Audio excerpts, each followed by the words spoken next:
Hello' guys, আৰু এটা ভিডিঅ'লৈ আপোনাক ৱেলকাম জনালোঁ। আমি আজি ডিছকাছ কৰিম যে এক্সজষ্টৰ যে আপুনি মডিফিকেশ্যন কৰে, এক্সজষ্ট মডিফিকেশ্যন কৰিলে তাৰ ফাইদা কি কি হয় আৰু লোকচান কি কি হয়।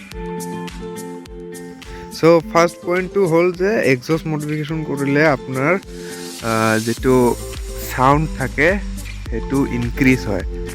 কাৰণ এক্সজষ্টত ষ্টক এক্সজষ্টত যি থাকে কোম্পানীবোৰে গভৰ্ণমেণ্ট নৰ্মছ, নইজ পলিউশ্যন আৰু যিটো নেকি এয়াৰ পলিউশ্যন সেইবিলাকৰ কাৰণে টেকেল কৰিবৰ কাৰণে কেটেলিটিক কনভাৰ্টাৰ লগোৱা হয়, যিটোৰ বাবে চাউণ্ডটো ডিক্ৰিজ হৈ যায়। প্ৰি ফ্ল' এক্সজষ্ট লগালে চাউণ্ডটো ইনক্ৰিজ হৈ যায়। ছেকেণ্ড পইণ্ট, বাইকৰ যে এক্সজষ্টটো যদি চেঞ্জ কৰি দিয়া হয় তেনেহ'লে পাৰফৰ্মেঞ্চটো ইনক্ৰিজ হয়।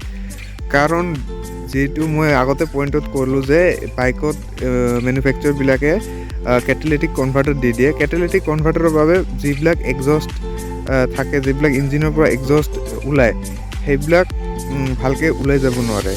ত' ফ্ৰী ফ্ল' এক্সজষ্ট লগালে এই এক্সজষ্টবোৰ ভালকৈ ওলাই যায় আৰু পাৰফৰ্মেঞ্চটো অলপ ইনক্ৰিজ হয়। চ' থাৰ্ড পইণ্ট যিটো হ'ল যে এক্সজষ্টবিলাক যেতিয়া মেনুফেকচাৰবিলাকে কেটেলিটিক কনভাৰ্টাৰ এড কৰি দিয়ে সেইটোৰ বাবে এক্সজষ্টৰ ৱেইটটো বেছি হয়। যেতিয়া আমি এক্সজষ্টটো চেঞ্জ কৰি দিওঁ, যেতিয়া আফটাৰ মাৰ্কেট এক্সজষ্টত যাওঁ, সেইটোত ইমান কেটেলিটিক কনভাৰ্টাৰ নাথাকে, ফলত কি হয় সেই এক্সজষ্টবিলাক লেছ ৱেইটৰ হয় আৰু বাইকৰ অভাৰঅল ৱেইটটো যি আছে কমি যায়, সেইবাবে পাৰফৰ্মেঞ্চটো ইনক্ৰিজ হৈ যায়। ত' এয়া আছিল ফাইদাবোৰ। এতিয়া আহিম লোকচানৰ ওপৰত। চ' ফাৰ্ষ্ট ডিছএডভান্টেজটো কি হয় যে আপুনি যদি এক্সজষ্টটো লগায় সেইটো একচুৱেলি ইলিগেল হয়। কাৰণ এক্সজষ্টবোৰ গভৰ্ণমেণ্টৰ নইজৰ নৰ্মছবিলাক আৰু পলিউশ্যনৰ নৰ্মছবিলাকৰ লগত কমপ্লাই নকৰে। চ' আপোনাৰ কি হয়, চালান কটাৰ ৰিস্কটো বাঢ়ি যায়। দ্বিতীয় পইণ্টলৈ আহোঁ। দ্বিতীয় পইণ্টটো হ'ল যে এক্সজষ্ট লগালে আপোনাৰ যিহেতু পাৱাৰ ইনক্ৰিজ হয়, পাৱাৰ ইনক্ৰিজৰ ফলত কি হ'ব, আপোনাৰ মাইলেজত অলপ ডিক্ৰিজ হ'ব। এইটো নেচাৰেল কথা, বাইকৰ পাৱাৰ বেছি হ'লে মাইলেজটো ডিক্ৰিজ হয়েই।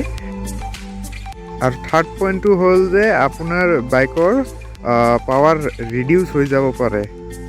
এইটো বাৰু কিয় হ'ব পাৰে? পাৱাৰ ৰিডিউচ মই অলপ আগতে ক'লোঁ যে এডভান্টেজত যে পাৱাৰ ইনক্ৰিজ হয়, কিন্তু পাৱাৰ ৰিডিউচ কিয় হ'ব বাৰু?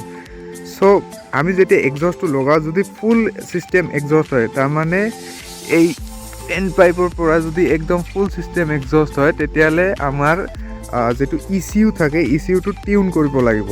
যদি ECUটো ভালকৈ টিউন নহয়, তেতিয়াহ'লে বাইকটো যিটো ষ্টক ফৰ্ম আছিল সেইটোৰ মেপত চলি থাকিব। সেই মেপটোত চলি থাকিলে আপোনাৰ বাইকৰ পাৰফৰ্মেঞ্চটো একচুৱেলি ডিক্ৰিজ হ'ব।